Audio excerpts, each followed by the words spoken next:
Well, good afternoon, everybody, and thank you for joining today.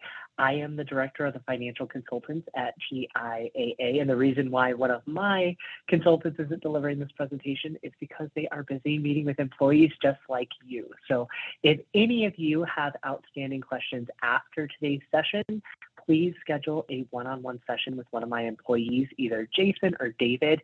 They are right there in the Seattle area. They come to campus. They come to all of the UW campuses, and we have our local offices in Seattle and in Bellevue. Or if you'd prefer Zoom, we also do a multitude of Zoom meetings basically every single day. And so you should have no problem meeting with my team. And it is part of the benefits package there at UW. You don't have to pay anything additional to meet with one of my financial consultants. So the reason why I'm saying that is because, yes, Sebastian and I will be answering questions, but they need to be general in nature. I cannot pull up your individual account today because this is a recorded group setting, and we wouldn't want to disclose your personal information anyway. So if you do have a question that is general, appropriate for a group setting, please, by all means, enter it into the chat, or at the end of the session, hopefully we will have time for some open Q&A as well. Now, we are going to be talking all about making the transition from your working years to your retirement. This whole entire presentation is to get your wheels turning. So if, again, you do have questions lingering, that's a good thing. That means that you should meet with somebody and you should get those questions answered because they are probably specific to your situation. And so we are going to go over 5 steps. The first step is to estimate what do you need. And this is going to figure out what is our income floor? What do we have to cover when it comes to your income in retirement? Because you all are going to be your boss in retirement. You're going to decide what your retirement salary is going to be. So first step is to figure out what do we got to do? What do we got to cover? The next step is to figure out where is the money going to come from? What do we have? And this is where we will want you to think about all of your different income sources. I call them puzzle pieces. Sometimes I call them Easter eggs, but we want to gather up all that information in one spot because that is going to really affect how we are going to then build your income plan. Next, we're going to talk about some last minute things that you might want to consider as you are thinking about retiring, whether you are 1, 2, 5, 10 years away, or even just a couple months. Here are some quick things that we'll want you to consider as you are getting closer to your retirement. And then we'll move on to step 4, which is to consider key milestones.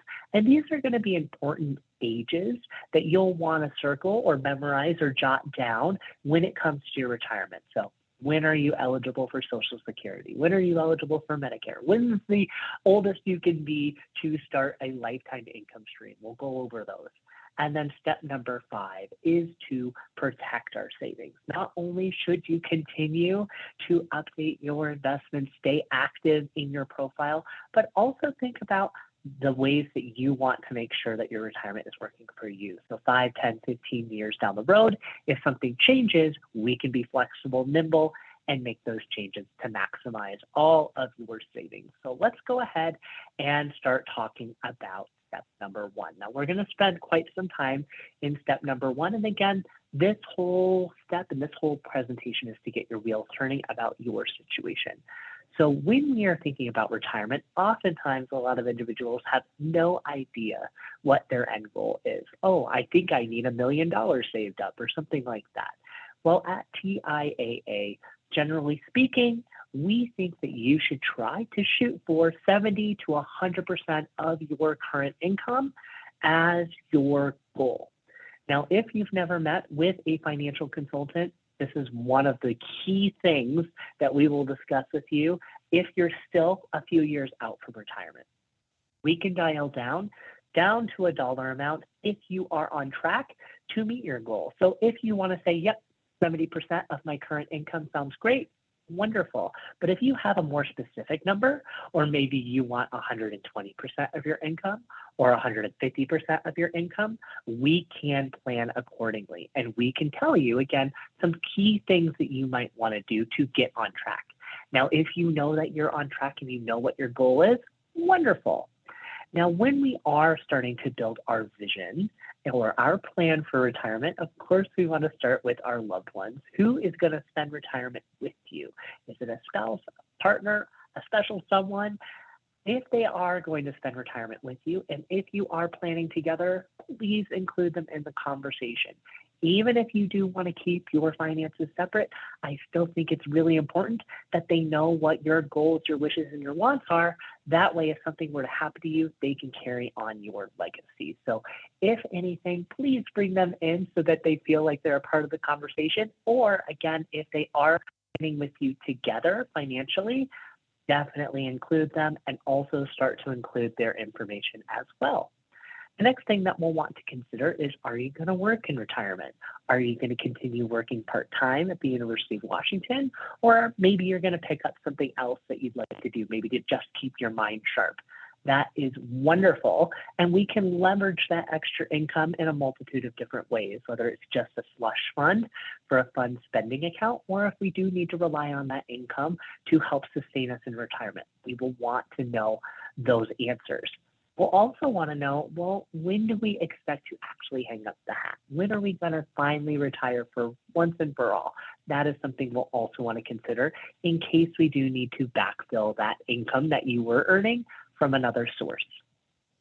Where are you going to live? Now, I might be biased, but I think where you all are currently probably living is one of the most beautiful places in the country, if not the world. But if you do want to move somewhere else, this is an important consideration. Even if you're just downsizing your home, that is also an important thing to know. Are you going to free up some assets that might be generated from the sale of your residence? Or maybe you're going to move or buy a second place, maybe in somewhere that's sunnier. I don't know, but we'll want to figure out where are you going to live, because again, those costs or potential income might have an effect on your retirement. How are you going to spend your time? Are you going to do more hobbies, more charitable work? Maybe you want to travel. Maybe you want to kayak like this gentleman. What are you going to do? And then also, what are the costs of those activities? If you're like my parents who recently retired, they worked their booties off. My mom taught for over 40 years. My dad is a CPA, so he was busy during tax season. And they decided that they want to go on the vacations that they never really had a chance to do. That is something that they built into their retirement plan, and they know how to structure their withdrawals in the most tax efficient and also the most proactive manner to make sure that their money lasts them, that they take into account longevity and also those spending patterns when it comes to vacation. So you will also want to plan that out. It also might affect, like I mentioned, those tax strategies. Are you going to take it from your pre-tax or tax-deferred savings, or are you going to leverage after tax, or maybe outside of your retirement plan, maybe brokerage windows or investment programs that you might be in that have long-term capital gains tax? Those are things that you'll want to nail down. And then, of course, do you want to leave a legacy, whether it's to your loved ones, to your friends, or your favorite charity? These are things that you'll want to plan out as well, because again, there are some very good tax-efficient ways, if not tax-free ways, to pass along all those hard-earned dollars that you have saved up over your career to make sure that you're maximizing the impact of them for, again, your loved ones or your favorite charities. So I know there's a lot of questions on the screen. Again, it's to get your wheels turning. Do you have the answers to these questions? Do you know what your plan is? Because ultimately, your vision is going to guide what my consultants and what TIAA is able to produce for you in terms of a plan. In addition to our vision, one of the general rules that we tend to see across all of our participants across the country is a smile line. And I know it's kind of cheesy, but we do tend to see active lifestyle expenses or expenditures go way up when we first retire. And that's because you all are finally getting to do the things that you wanted to do, whether it's to spend more time with friends and loved ones, or maybe traveling like my family and my parents are doing, or maybe you're just able to do those activities that you've put off. So we do tend to see those withdrawals come out. And again, we want to make sure that you plan those withdrawals. Do you know the impact of those withdrawals on your savings? And also, how do we get those withdrawals out in the most efficient manner? We do then, through retirement, see housing and everyday costs go down. And that might be because you've paid off the mortgage. Maybe you're downsizing. Maybe you're not going out as much or having to commute or doing any of those dry cleaning trips for any formal wear that you used to wear to your employer. But those costs tend to go down in retirement. And then, of course, it's no surprise that healthcare costs go up in retirement, especially at the end of retirement.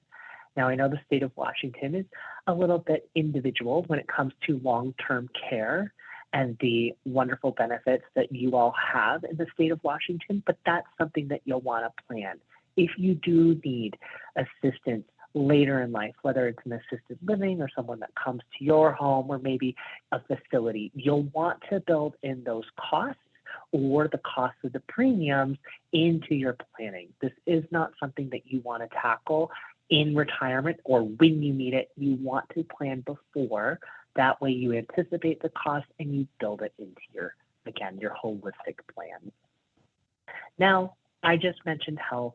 Medicare isn't going to cover everything. And of course, we know about the Medicare supplemental plans. I feel like they add another letter every single year and they get more and more complicated with the co-insurances and the co-pays and what they cover and what they don't cover.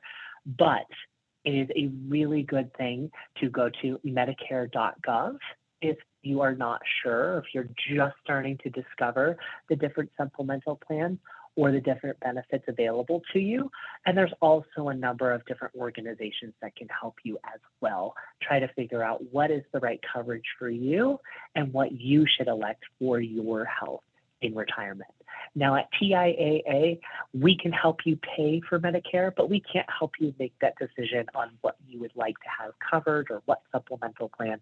That's really just not something that we are experts on, but we certainly can help you pay for what you've signed up for once you get to that point. Now, when we're looking at healthcare costs for a couple, or maybe just a general rule to have in the back of your mind as you're framing these expenditures, is that over your retirement, we tend to spend about $7,000, $6,700 annually on healthcare costs. Now, if we kind of project that through retirement, the average couple in retirement, they spend up to almost $300,000 on healthcare costs. So it is going to be a large chunk of change, and that's why you'll want to think about it now while you're planning for retirement, while you're planning your expenses and your income streams. What are those insurance premiums that you might need to cover in your long-term care insurance premiums or long-term care costs that you need to cover, and build those into your plan.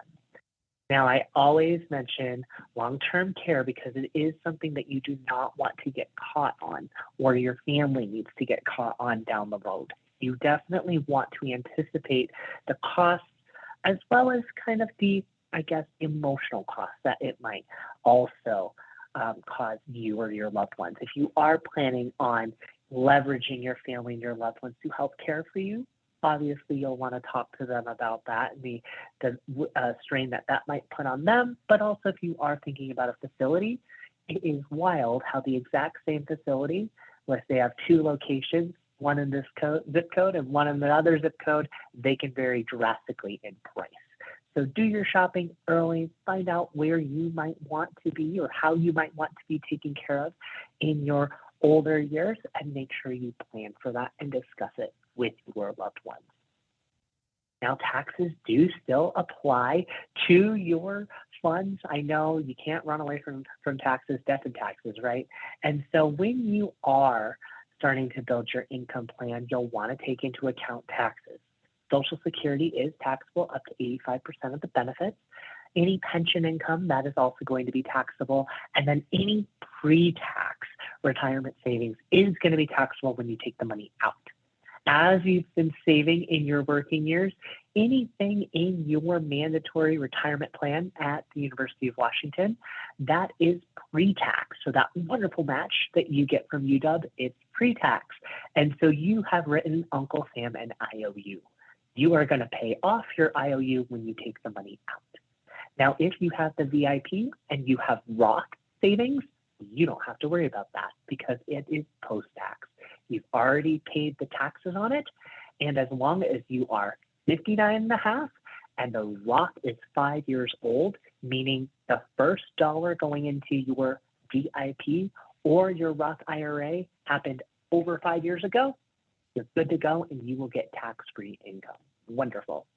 Now, I mentioned capital gains tax a few minutes ago, and that applies to any investments outside of your tax-advantaged retirement plans, maybe in a mutual fund account, an investment account, brokerage account, or even your real estate. If you've held those investments for longer than 1 year and you have profited from those investments, the gains will be taxed at long-term capital gains rate. Now, there is that exclusion for real estate as long as you meet those qualifiers, but that is the tax rate that you will have to pay on those accounts.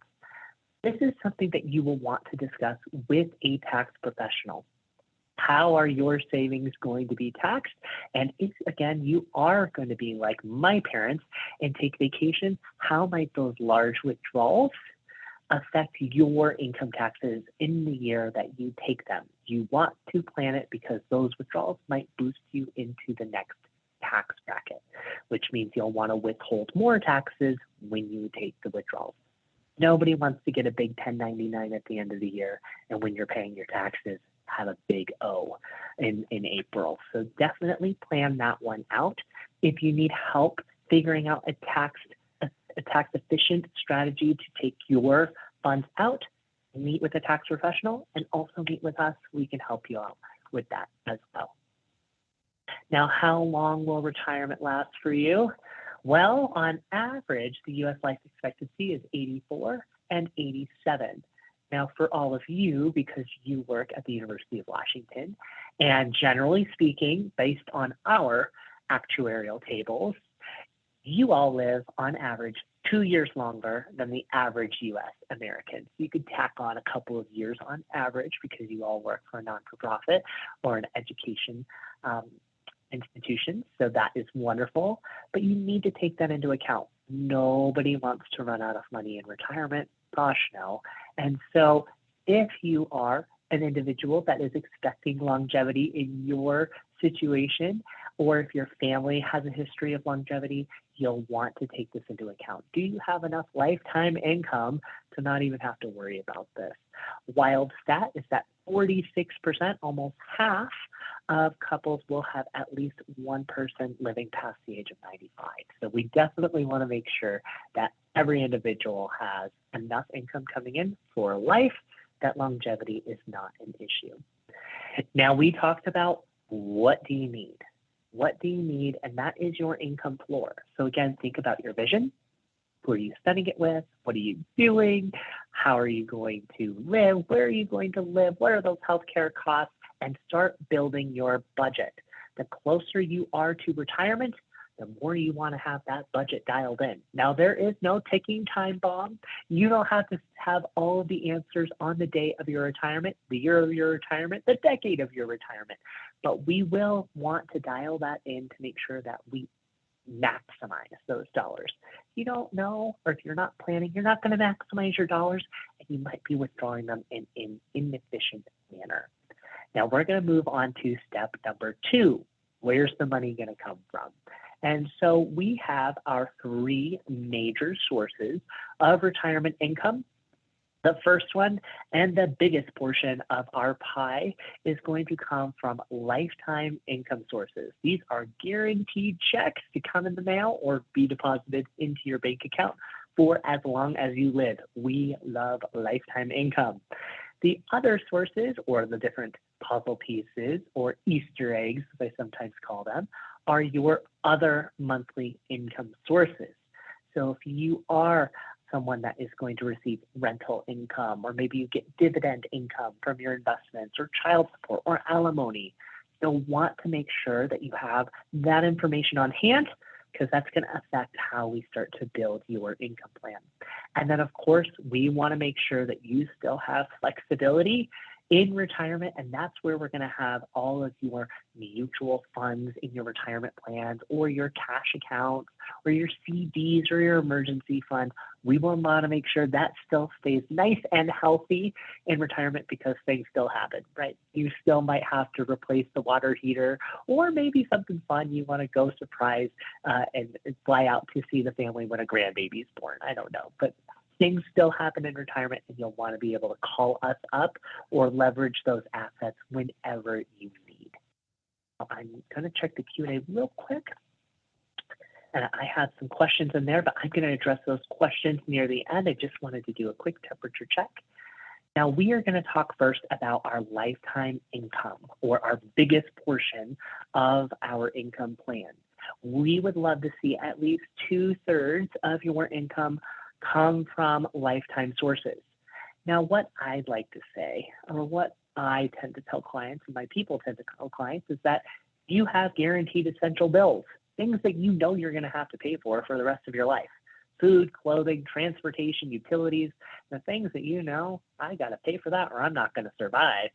You want to match that up with a lifetime income source, something that you know you will not run out of, that check is going to come no matter what. If the market's high and dry or if you're living good, that check still comes. So the first place we're going to look towards is Social Security. Now, Social Security is a wonderful thing, and we will draw upon Social Security to try to cover as many of those bills as we can. If you have that lovely pension plan from the state of Washington, we will also add that in. If your spouse or partner has a pension plan, even better, we'll add that in. Together, Social Security and pensions, we want that to cover your essential expenses. Now, if we are doing your budget or your expenses from step one, and we see there's a little bit of a gap, there's a gap between Social Security and pension income, we want to fill that gap with the lifetime option in your retirement plans at the University of Washington. Now, it is an option. No one is forced to use the annuities at UW. There's, again, no ticking time bomb. You don't have to decide that right away, but it is an option for you to consider. And it is something that we hold really near and dear to our hearts at TIAA, because that's what we were founded as. When we were a charity over 100 years ago with Andrew Carnegie, he set us up, and that's what we were founded on, and we still run it at no profit to us, the corporation. You can fact check me. It's on page 3 of our corporate charter. I'm super proud to say that. But we want to use those lifetime options to fill the gap. Only if there's a gap. No one should annuitize their entire nest egg, and no one should over-annuitize. We do have experts that are 100% fluent in all of the options. And if you meet with one of my consultants, David or Jason, and they say, I want you to meet with a retirement income consultant, do not freak out. That is still available to you at no additional cost. They are experts in the annuity and that lifetime option. So don't freak out again. They're just trying to get you to an expert, and it's still part of your benefits package. You don't have to pay anything extra for that. Now, the other monthly income, these are your Easter eggs or your puzzle pieces. If you are going to receive rental income for the rest of your life, or if you do get dividend income and you're going to rely on that for the rest of your life, that is important to tell us. Because remember on the last slide where I said if there's a gap, we'll want to consider the annuities. We might not have to.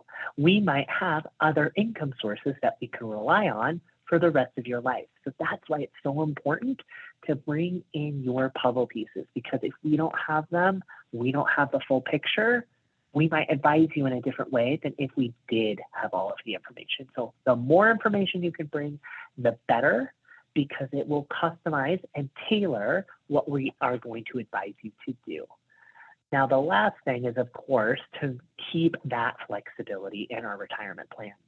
We still want you to be able to call TIAA up whenever you need, whether it's to start a payment, stop a payment, raise a payment, lower a payment, get an extra payment, whatever. We want you to have that in your back pocket. You can always do that. We do ask that you call our 1-800 number, because if you do meet with Jason or David, they're going to call it with you. They are not recorded. Our 1-800 number is, and we want to do that to protect you, obviously. So if you do need a withdrawal, call our 1-800 number. It's 5 to 10 minutes, and it's really, really simple. Also, we want to make sure that you maintain your cash accounts or your emergency fund because emergencies still happen in retirement. So that is always something that you will want to have is that liquid cash equivalent account to be able to draw upon. Again, that's 6 months of your living expenses all saved up just in case. So make sure you still keep that going in retirement. Now, step number 3, these are the last minute kind of checklist items that we want to make sure that all of you think about as you're about to make this transition. Now, if you are able to do that 10% in order to get that 10% match from the University of Washington, please do. And again, that's in your mandatory retirement plan. If you're able to continue that 10%, do that 10% because that's free money from UW that you don't want to miss out on. If you are able to save more in the VIP, max that out if you can. The limits just went up $500 this year. So if you're used to maxing it out and being a super saver, definitely max it out if you can. If you're not sure how much you should save, or if you don't know what the contribution or savings rate that you should do, meet with a consultant. They are experts on this. They talk about it every single day. Now, I am not going to lecture anybody about reducing expenses or paying off debt. You all know what you should do when it comes to your budget, but if you do need help or if you do need a plan on managing debt or figuring out a way to reduce costs, we are here to help you as well in that regard.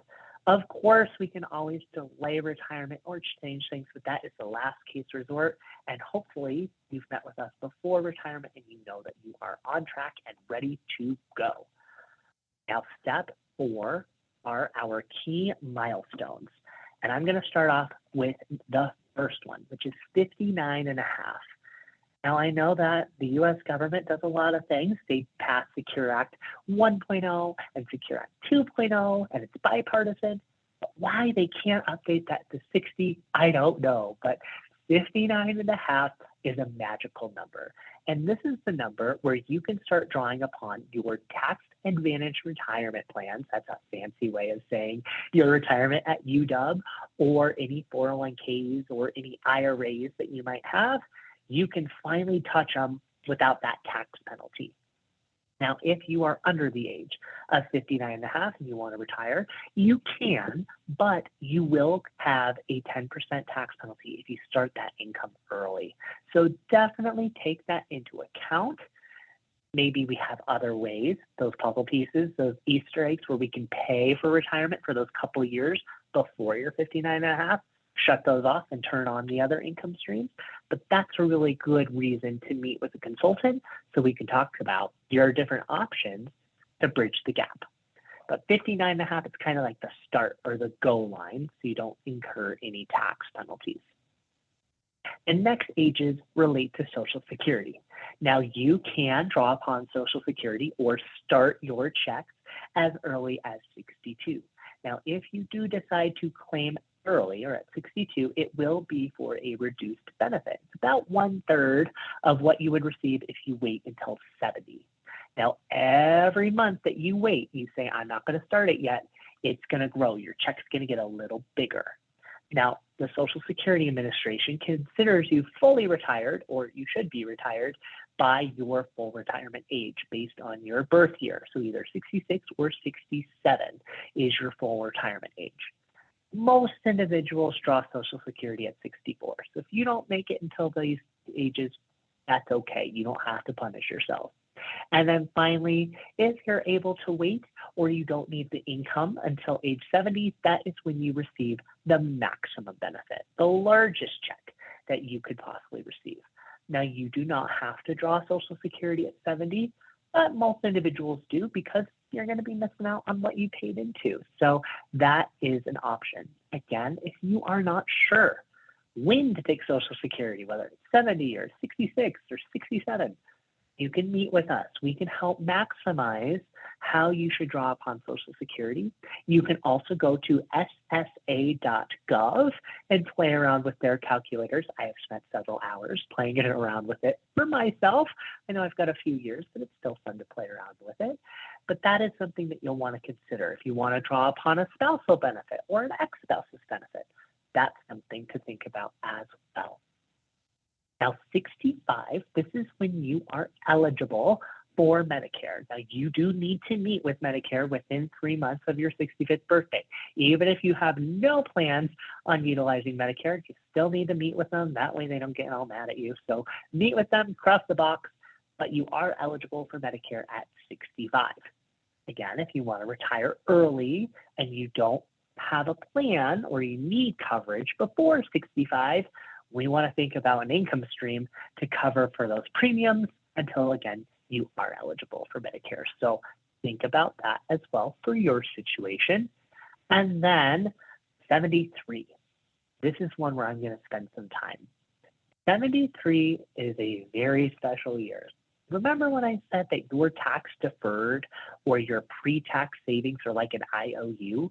Well, at 73, that's when your IOU is due. That is when Uncle Sam says, hello, you owe me taxes, take some money out, and he forces you to start liquidating some money out of your retirement plans.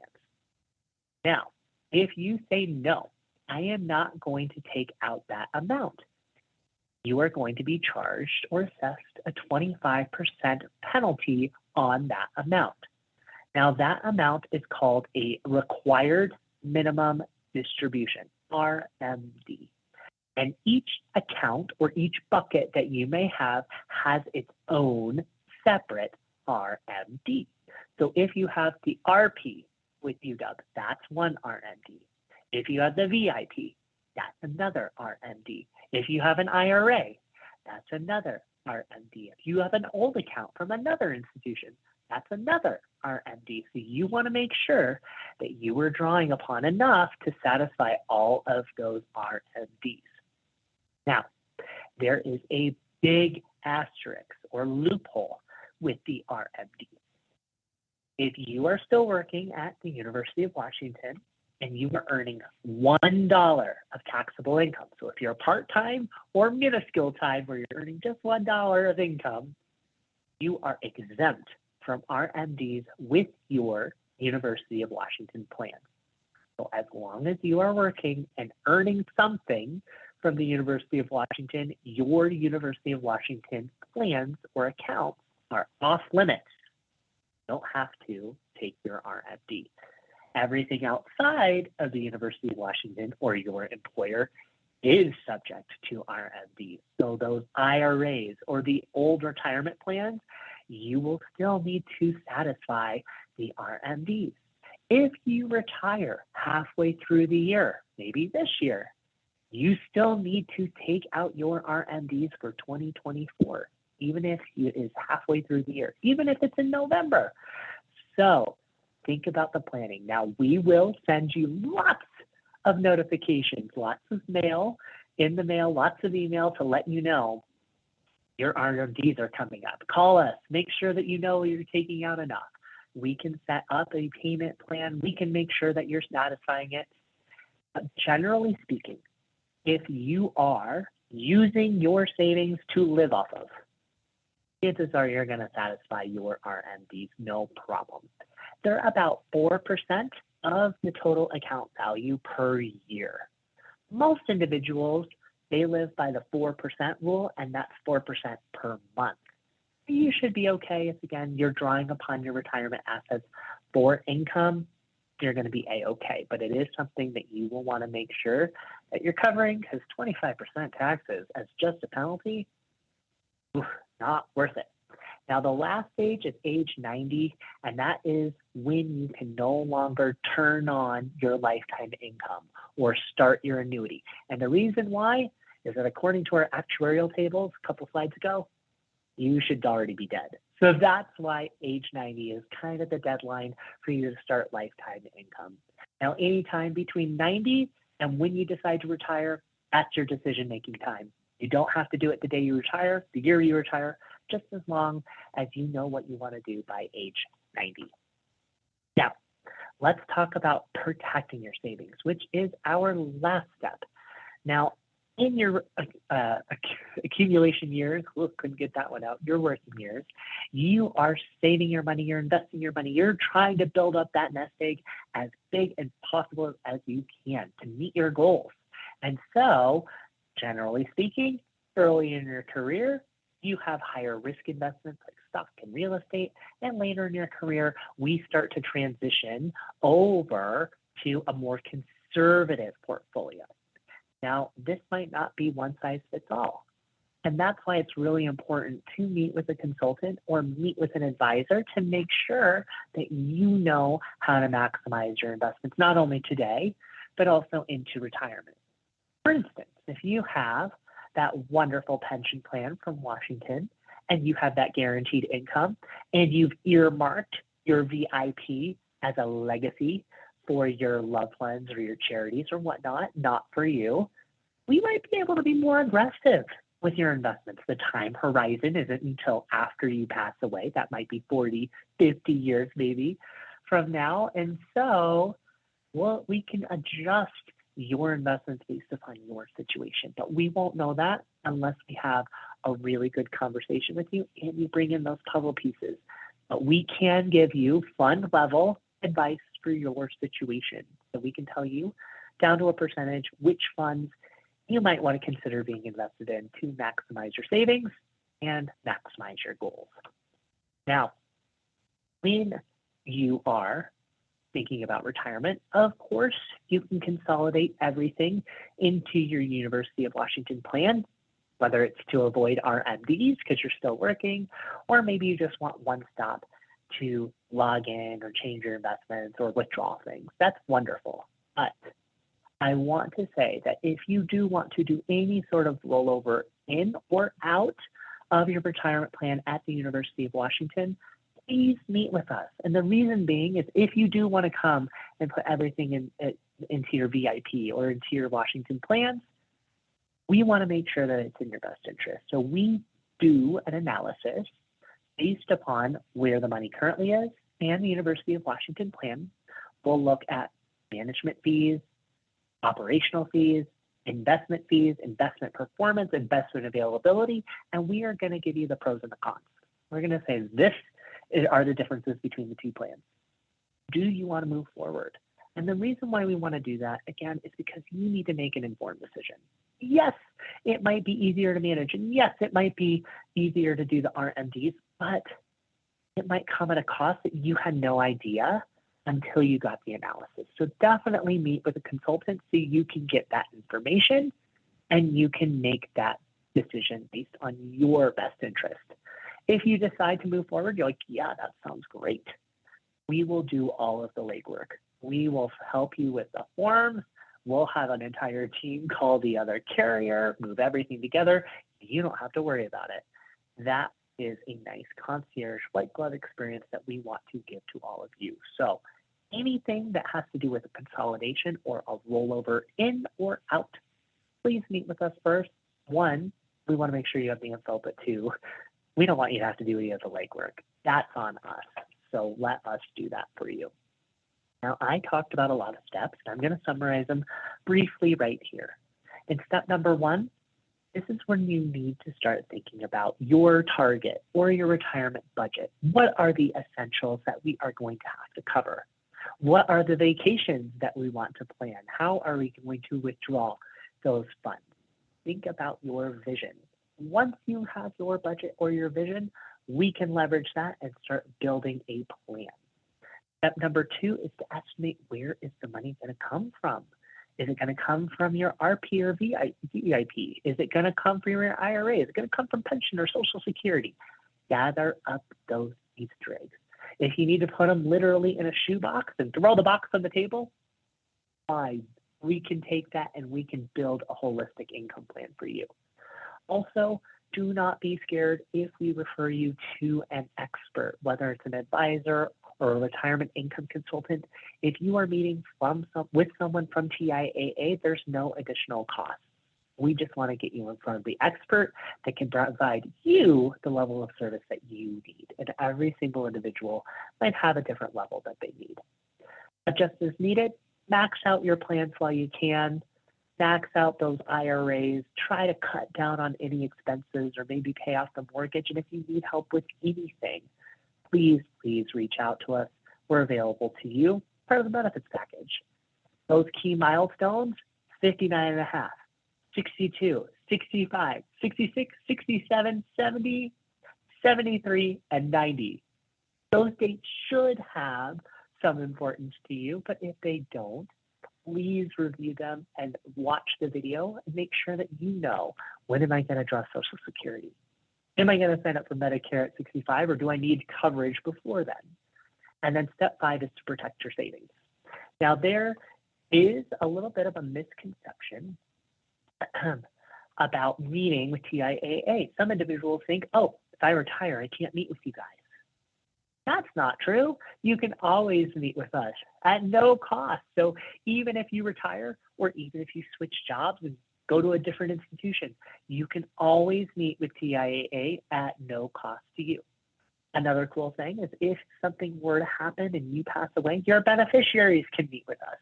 And if you move away, you can either meet with us virtually, or you can meet with us face-to-face wherever you decide to land. So we are here with you, not only now, but also through retirement, as many times as you need. We'd actually love to see you every single year. If you do want to meet with a consultant, please call our 1-800 number, or you can go right there to the scheduling website. Make sure you indicate how you want to meet with us, whether it's virtually on Zoom or in person. I know I said it at the very beginning of the presentation, but you can meet with us face-to-face either on campus or at one of our local offices. We'd love to see you. Or if, again, you want to do Zoom because it's just so easy, like we're doing today, you can do that as well.